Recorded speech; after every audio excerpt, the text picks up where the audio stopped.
Hi. We're taking a couple of weeks off for the Thanksgiving holiday. Here is an Encore episode that folks found useful.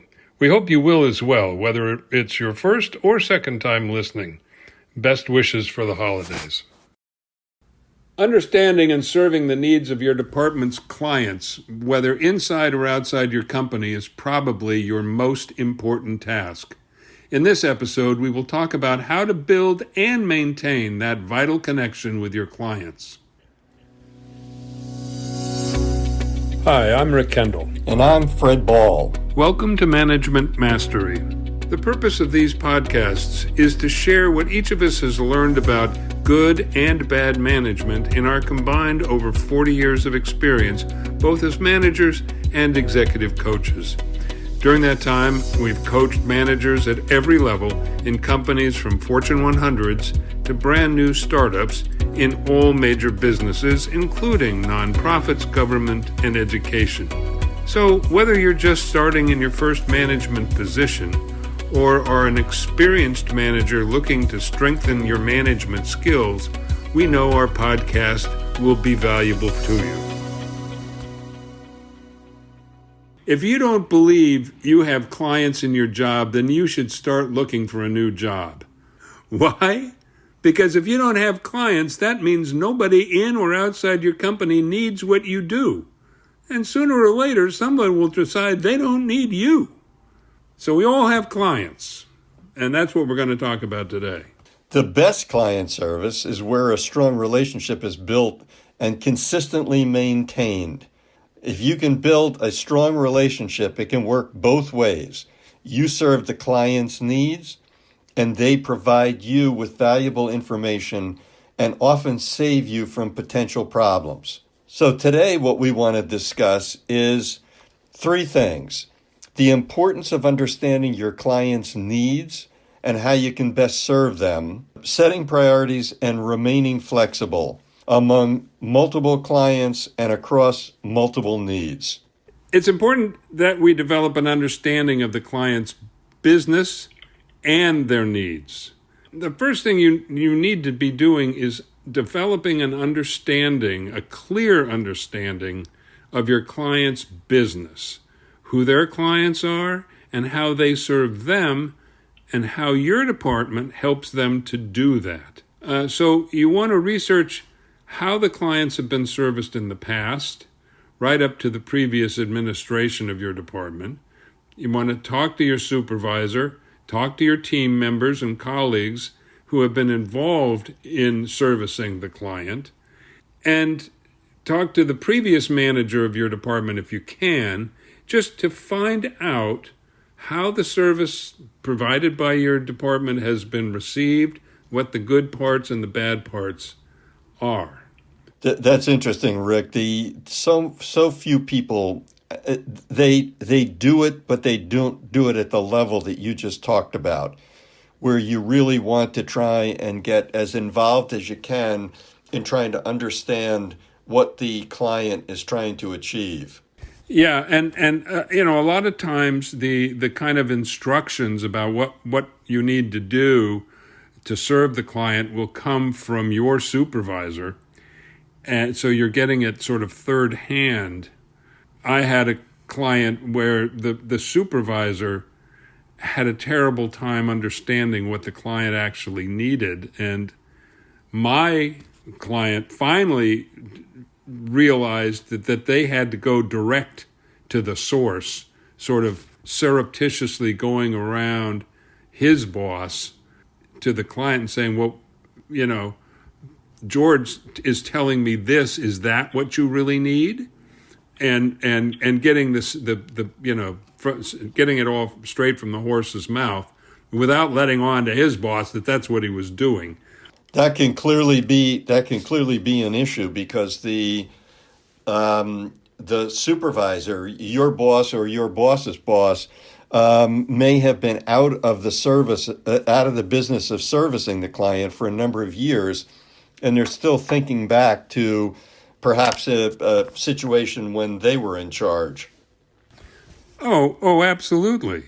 So, I mean, there are a number of causes for it, but yeah, it's important that you get it as close to the source as you can, without interrupting the normal hierarchy of the organization. Anyway, the first real step here is meeting with your client. And you've got several objectives in that meeting. The first one is to make sure that you've got a clear understanding of what their function is and the needs that your department is going to meet in helping them to successfully do what they're supposed to be doing. And then the second objective is to get honest feedback on how successful or unsuccessful your department has been in meeting those needs. Now, you're going to have a little advantage here because you're going to be new, so you can claim, look, I've got no pride of authorship here. I'm open. I want you to see me as open and objective, and don't hold back. If there's a problem, I want to know about it now and in the future. So, be open and non-defensive. That honeymoon period can be particularly helpful to you. Exactly. And it's not going to last for a long time. So you want to use it right away, and don't do anything that gets in the way of that. So even if you know what they're saying is not realistic or, not something you agree with, don't say that initially. Just say, oh, yes, that's interesting. Write it down and say, I'll look into that. And then your third objective in this first meeting with the client is to try to understand from their perspective what your priorities should be in addressing their needs. That is, what are the most pressing, most important needs from their point of view that your department is supposed to be meeting. So you have an idea of what their priorities are. And just an overall admonition, you go into the meeting prepared to listen. Your objective there is to get information from them, not to provide feedback or points of view or whatever, but to listen to what they have to say and ask for their evaluation of where are you doing a good job, your department? Where are you not doing a good job? Probe for details. What could we be doing better? Where did we drop the ball, etc.? Again, you want to not look defensive at all, even though your first instinct may be to say, that's ridiculous. We can't do that. You don't want to do it in the first meeting. Your instinct may very well be to say, we don't do that. But you're right. You need to listen. And at the end of this meeting, you need to ask for time to think so that you can do some planning. Right. That's perfectly acceptable to say, these are all reasonable requests and points of view. Let me talk to my staff and get back to you on how we want to go forward and meet your needs. As we move forward to setting a direction, it's going to be what can your team deliver to the client? And you're going to want to put all of your thoughts together. You're going to want to get your people together, and especially your frontline workers who are the people who are in constant contact with the clients. You want to discuss the information from the meeting that you came back with the client. You want to understand the discrepancies between the needs expressed by the client and your frontline workers. You may very well hear from your frontline workers that what they're asking for is just beyond what anybody can possibly do, or it can be that they tell us that they need A, B, and C, and then don't use A, B, and C if we provide it for them. So you want to gather information from your own people and determine whether the client is satisfied and small changes need to be made, or there are larger changes that need to be made, or there are really significant problems and more significant changes need to be made. One thing in that regard, Fred, that I've found in my experience a lot is that sometimes we view the world differently depending on where we're standing, if you will. And one of the advantages of being in that honeymoon period we've been talking about is that you are hopefully a more objective observer of the entire situation. And I've found that a lot of times, I mean, this is really an issue between, headquarters and the field, if you will. What goes on at headquarters and what goes on out in the quote-unquote real world. And the perspectives can be very different. And it's important for you as the go-between between the client and your department to be able to see the world from the client's point of view and from your department's point of view. Because a lot of times what seem to be unreasonable demands or unmeetable objectives really come down to a misunderstanding and a difference of perspective. And what you need to be doing is merging the two, getting your team to understand, no, this is the reality for the people in the field. It's not the same as ours. I mean, this can all be internal, but people are looking at the world differently based on where they're standing in it, and you need to bridge that gap. That's true. And there's a couple of more things that you need to discuss with your people. You need to discuss the scope. What can we deal with and what can we not deal with, so that when you go back to meet with the client, you can be prepared to talk with them about that. And what are resource constraints that you will be able to handle or you will not be able to handle? So once you put all those thoughts together, you then need to set your strategy going forward, and that's to establish a game plan with your staff.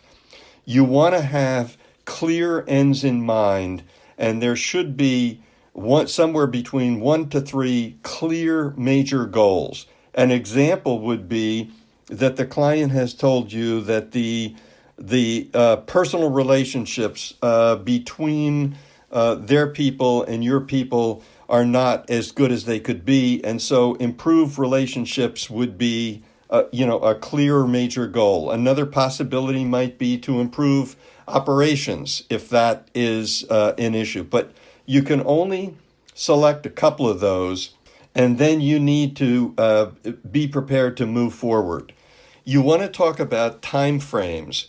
These would be the end goals, the 1 to 3, but you need to set short-term interim goals as well, so that when you go back to the client, you will be able to tell the client not, we're going to improve relationships, which might take a period of time, but in the short term, in a month or 2 months, we're going to attempt to be doing this and this and this.